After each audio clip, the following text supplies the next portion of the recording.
In this video, I'm going to show you how to add plugins to Cakewalk. Now, I'm currently inside Cakewalk Sonar, so let me show you how to do this. It's actually super simple. First, you want to go to Edit up top left, and you want to click on it, and then from here, you want to go to Preferences. Inside Preferences here, you want to go to VST Settings under File, and from here, you'll see all the VST scan paths you currently have configured.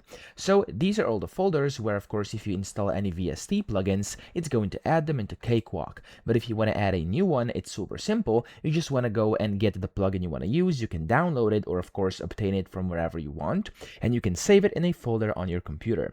In my case, I have it inside my downloads, so I'm going to click on add over here. I have to go to downloads, and then in here you'll see there is going to be a folder which is going to be named plugins VST3.